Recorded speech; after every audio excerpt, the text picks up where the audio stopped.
Hey everybody, happy 4th of July. Welcome to this week's Facebook Live.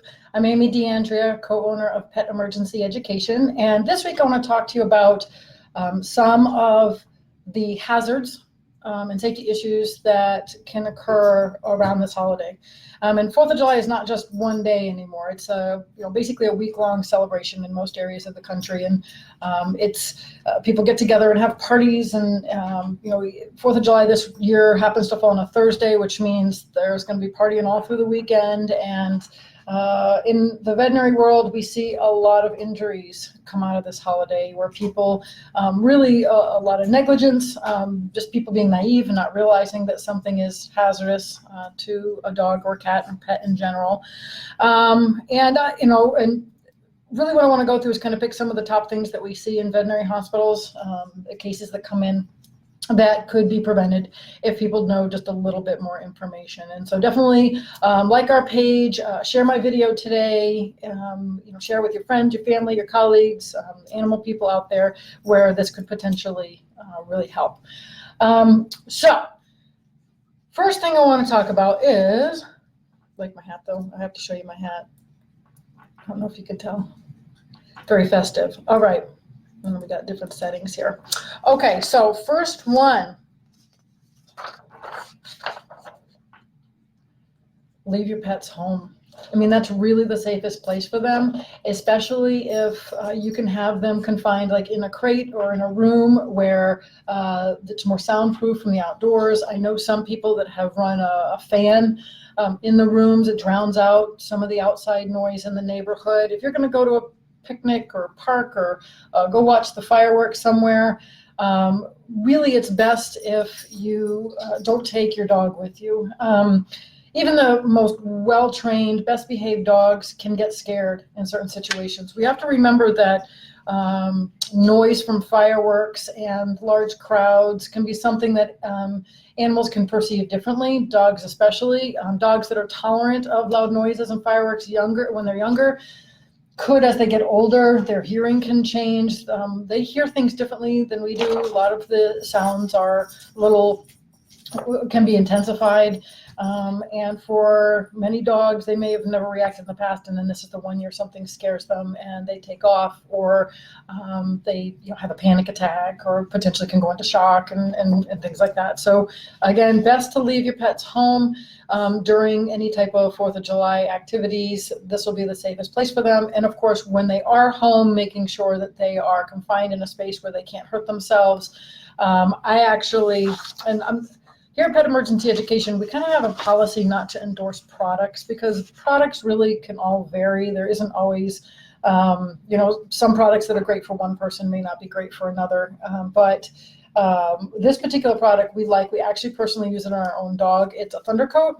And if you've never heard or seen this before, it's basically, it snugs around the animal, kind of tight. It has Velcro. It's like a stretchy, breathable neoprene material. And when this goes on the animal, it makes them feel more secure. There's been a lot of studies around using the Thundercoat. And I know some people who have used it and have not had success, but we personally, with our dog, he has separation anxiety. He does panic. And so when we put the Thundercoat on him, he is able to settle down. He's much less reactive to things that scare him normally. So that's definitely an option, and they do sell these on Amazon. I think that's where we got this one. But check that out. It might be an option if you have a dog that is prone to separation anxiety or panic attacks, especially around fireworks. I know a lot of veterinarians will recommend something like this around fireworks season to kind of give that animal a little extra sense of comfort and security that they need to not be as reactive. So that's an option. There's also, definitely talk to your veterinarian if you do have an animal that panics a lot and you are going to be leaving them home alone. You want to give them the best situation when they're home alone, when you're not going to be there. And so talk to your veterinarian about things like potentially giving them some type of supplements or calming supplements. I know there's a new probiotic out by Purina that has a calming factor to it. But again, don't take that advice from me. Take that from your veterinarian. So you want to make sure that you contact them and ask them about those things if you have that animal that panics very easily. If you are going to take them to an event, or the event happens to be at your house. You're going to have company, you're going to host a barbecue, something like that. Here's my next piece of advice. Keep people food and alcohol away from pets. This also includes things like marijuana. It's not funny at your party to give your dog a beer. It is not funny to get the dog high. We see a lot of cases in veterinary clinics where animals come in with toxicities and poisonings, also different types of GI upset, where they can get really sick from this. And then people food, I mean, I can't even tell you how many times we had the counter surfer who came in because he got up on the picnic table and ate all the, fried chicken wings and with the bones, and ended up with foreign body issue or pancreatitis or something like that. So don't let your guests feed your dog all sorts of random goodies from the people table. Make sure that everyone knows that your dog should not be eating people food. They should not be drinking alcohol, and they should not be, certainly consuming any other types of substances such as cannabis, which is a very hot topic nowadays. Don't have an opinion on it yet. There's still a lot of data and research that's being done for marijuana in dogs and cats. So I'm not here to preach on whether you should or shouldn't, use that ultimately. But in my experience, and also based on the ASPCA's poison control data and research, that cannabis is still considered a toxic item to dogs and cats. It can cause a variety of problems. So that's the next one. No people food, no alcohol, no drugs. All right, here's a fun one. Protect your pets from citronella products. So citronella is a chemical. It's actually a natural chemical compound that is found in a lot of bug repellents. And so people use citronella. Sometimes they burn citronella candles, and they, have citronella sprays that they put on their kids. Citronella is considered a poison toxin to dogs and cats. It is not for you to put on your pets. Definitely talk to your veterinarian about any safe type of parasite control that you might want to put on the pet during this holiday week. So don't just spray human sprays, DEET, any of those types of sprays that can be used on people. You definitely don't want to use those on your pets. They can be very, very toxic, and that includes citronella. Citronella is toxic. So while we're talking about citronella, let's talk tiki for a second. So I hate these things. This is a tiki torch for a variety of reasons. It's something that can be very dangerous in many different ways. I don't know who thought it was a good idea to take a wooden bamboo stick and fill it with flammable liquid and set it on fire. There's nothing but bad that can possibly happen all around that. So people stake these in their yard. They have a citronella oil that goes in them, so you can pour the oil in, flammable liquid. When you burn it, it has an ambiance in around your patio, and burning the citronella oil is supposed to keep mosquitoes and bugs away. But from a health perspective for animals, for pets, particularly dogs, these, a lot of times they get knocked over very easily. They're also a hazard for children because children can bump into them, knock them over, spill the flammable liquid, get burned, potentially set the yard on fire. I mean, you don't want to be the cause of the next California wildfire. So these things are something to steer clear of, not only because they're a flammable hazard, but because they are the citronella is a toxin. And it's just something that, there are other ways. The citronella candles also have the same type of bug repellent effect, and they can be up on a table or a surface. They're much more contained, so I'd be much more of a fan of a citronella candle than I would be of this thing. They do make metal ones now, but this is the most popular one. It's just a couple bucks at Walmart, and they're nothing but trouble. Again, you can get burned with them. You can have the toxicity from the poisoning from the citronella, and just in general, they're just kind of a device that it's a better way to, if you could just find some other way to highlight your yard than with tiki torches. All right.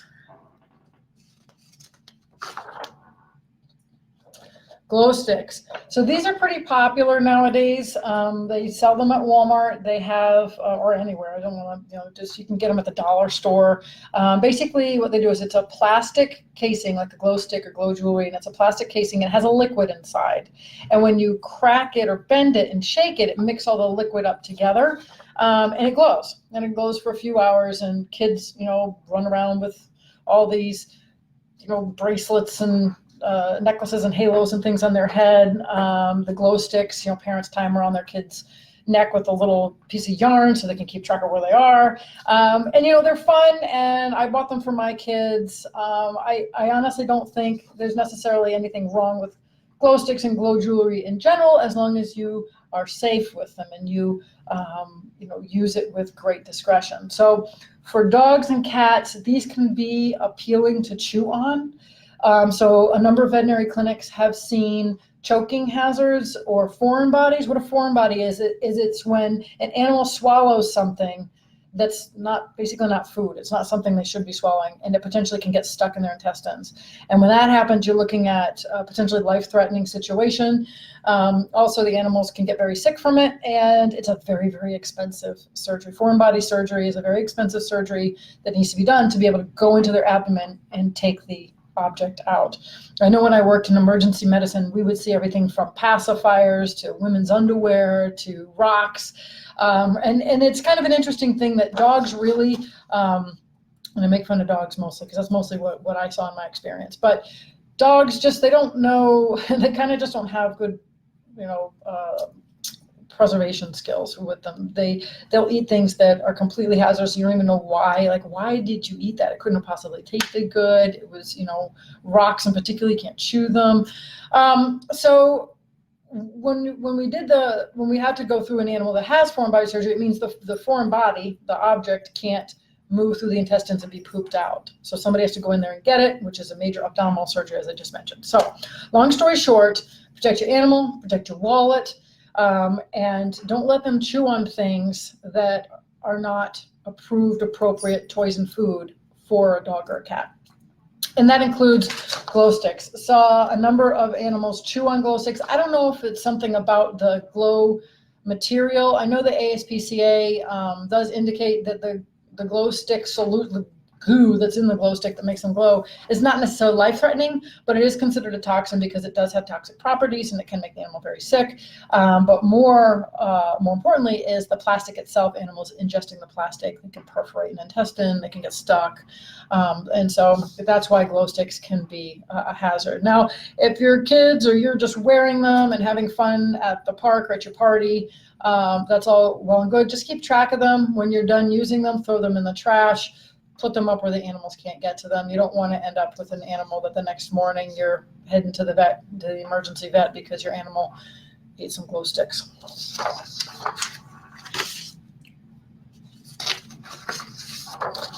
Dun-da-da! Fireworks. Now we see so many memes on social media and people preaching fireworks bad, when it comes to pets and children, and don't do fireworks. Let me tell you, people, fireworks are not going away. Fireworks are here. They're legal in a lot of states. I actually found some in a drawer. I don't even know what these things do. Missile shots, probably something horribly noisy and ridiculous. But fireworks are all over the place. So I'm not here to say ban fireworks, and you're up to your own opinion when it comes to fireworks. What I want to kind of talk to you today about is how you can keep your pet safe when it comes to fireworks.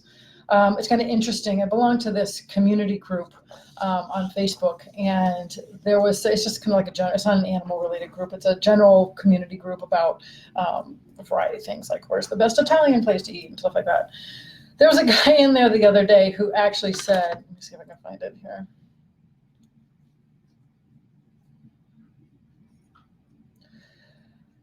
I don't like dogs. I don't care what you think of my fireworks. Happy 4th of July. So these people are out there. I mean, you're not going to get rid of them. And so that's not even the first one. There was a multitude of comments from people about, how they didn't like pets, so they were shooting off fireworks. Stop preaching to them about how dangerous fireworks were on pets. So we have to approach this as animal lovers and animal people to protect animals, not only in our lives, but in general. We have to be defensive about fireworks. We can't be on the offense necessarily. We have to defend our animals and protect them from these people who are, no matter how hard you try, they're going to still light off their fireworks. So you want to do what's best to protect your pets. Usually fireworks in the areas where I've lived, I've been everywhere from New England to Colorado, and now we're in Las Vegas, and everywhere where we've lived that's has fireworks that are legal, they usually start selling them like a week before the 4th of July. You see the stands go up and people start to be able to buy them. So it's not just the 4th of July when fireworks become an epic thing. It's leading up to it. You hear fireworks going off here and there all through the night. I mean, last night there was a big boom at about 3 a.m. Our dog went nuts. And that kind of stuff's just it's gonna happen. It's there. So what do we do? How do we keep animals safe in this situation? Well, it goes back to the number one thing I mentioned today on Facebook Live is leave your pets at home and leave them in an area where it's fair, if you can be fairly soundproof. Run a fan, run a TV, try to drown out some of that noise. Use your thunder coat if that's something that your dog is helpful for your dog. Maybe have a pet sitter come and sit with the animal while you're at your party or your event, or you go out to see your fireworks, and keep them away from the fireworks in general.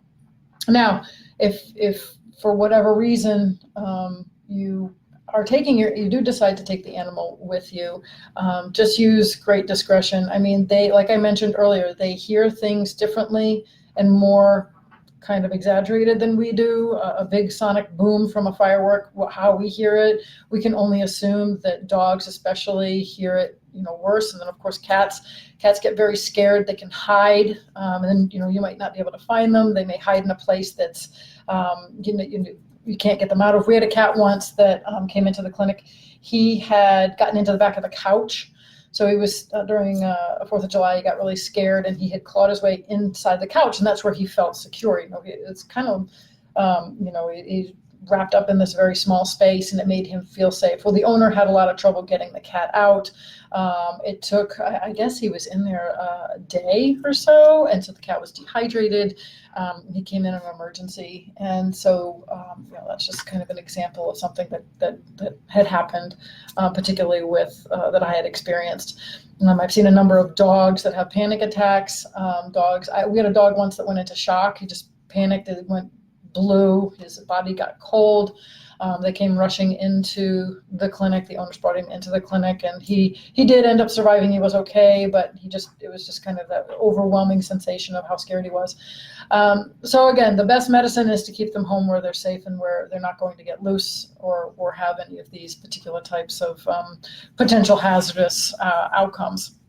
Another big issue is pets getting away from their owners. When they go to the park to watch the fireworks show, and then something happens, they get scared and they take off. And then a number of shelters have always, we work with a lot of shelters and rescues, and they have reported that a number of them have reported that they get a lot of animals on 4th of July that have gotten loose. They took off out of their backyard, they took off at the park, and then they can't be reunited with their owner, which actually leads me to my next thing is have identification on your pet.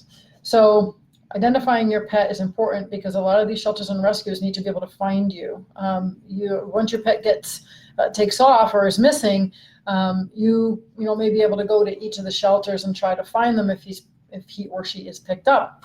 But the best thing to do is have some type of solid identification. By solid identification, I'm personally a huge advocate for microchipping. My pets are all microchipped, dogs and horses, because it's the best way where, it's not a collar that could fall off, or a tattoo. Back in the day, tattoos were kind of a big thing, but what happens is as the animal ages, the tattoos would bleed and then you couldn't read them anymore, tags come off. So microchipping is really a good way to carefully and safely identify your pet. And then the microchip number, if you're not sure of what a microchip is, it's a little device that is implanted under the skin of your pet. Super easy, almost painless. My animals, they could have cared less. It was like, oh, whatever. Even the horses, like, they didn't really care. And there's a wand, it's like this device that you can, kind of wave over the animal, and then it picks up on the device the number. And so that number is registered to you. Or for example, for my pets, I registered them all online. It was like $15.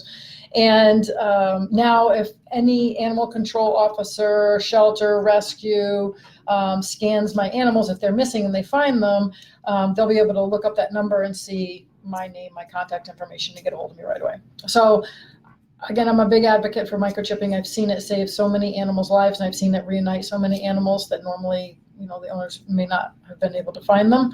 And so that's a good way to do it. But at the very least, have collars and tags, have dogs licensed. License your dog in your town, county, state, whatever your state does or requires.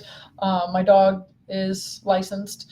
And so that way, if the town picks them up, or if someone else picks them up and calls it into the town and calls the number on the tag, checks the number on the tag, they can be able to tell them who, my contact information to contact me. So again, identify them. Pets get loose every year, hundreds and thousands of pets across the country panic, take off, or get loose in the backyard, and then people never see them again. So that's important. Something else that I didn't mention that I actually just thought of was to know where your closest veterinary emergency center is. Your regular veterinarian might not be open on 4th of July. Some of these smaller veterinary practices have holiday hours and they may not be open.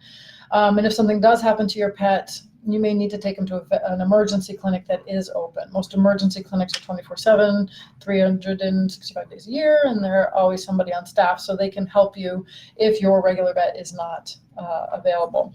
Also, you may be on vacation with your dog, so you might be going away 4th of July, weekend, and you're not home. You're not near where you usually take your pet to the vet. And so know where your closest veterinary provider is wherever you're vacationing, because that's also very important, so that if something were to happen, you'd have a place to go quickly, just in case. You may end up having a rattlesnake bite and you need to get to a clinic as quick as possible. Where would that be if you're not home? That's another reason it's really important to identify your pets too, is if you're not home. We see a lot of people vacationing, camping, going boating, taking their pets RVing, and they aren't near their normal home base. And so that's one of the things you need to do if you are going on vacation this 4th of July season or summer in general. Make sure that you take written contact information about your vet, where your animal normally goes to the vet, and find out when you get to where you're going, who the veterinary provider is in that area. You can make sure your animal is identified. Oh, and make sure you have a first aid kit. This is just, I preach first aid kits all the time. You'll probably hear me mention it more than once on Facebook Live. But a good quality complete first aid kit will, especially when you're traveling, will have the materials that you need to be able to be able to manage an emergency if it happens with your pet. We're actually going to have a Facebook Live coming up in the near future about first aid kits and what should be in a first aid kit and why they're important. But our kits, we do sell this one. It's a deluxe 60-piece first aid kit, and it's $39.95 on our website, petemergencyeducation.com. So you can go on there and purchase your own kit. It's waterproof. Like I said, it has 60 items in it, really good quality medical materials, not just a box full of bandage material. It actually has not only high quality bandage material, but it has a lot of other things as well. Disinfectants, bandage scissors, tweezers, blood clotting powder, a variety of other things. So that's our first aid kit. And so check that out. And then definitely stay tuned for our Facebook Live when we talk about first aid kits too. All right, so that's the show today. Thank you for tuning in. Again, share this with your friends, colleagues, share them on any of your animal groups and pages that you belong to, because we want to make this information available to people who may not realize, especially new pet owners, who may not realize all the safety issues that kind of surround the 4th of July holiday. Summer, has a variety of different issues that can potentially happen, such as heat stroke and things like that. But 4th of July just has a lot at once, and shelters and veterinary clinics get very overwhelmed, as a lot of the problems can be prevented. And so hopefully the information that I shared with you today is just a little bit a little bit of education that you can share with people and you can certainly take heed for yourself and being able to prevent some of these emergencies from happening. As I always talk in my classes when I teach pet CPR, one of the best ways to manage a medical emergency is to prevent it from happening in the first place. Have a great 4th of July, everybody. Thank you.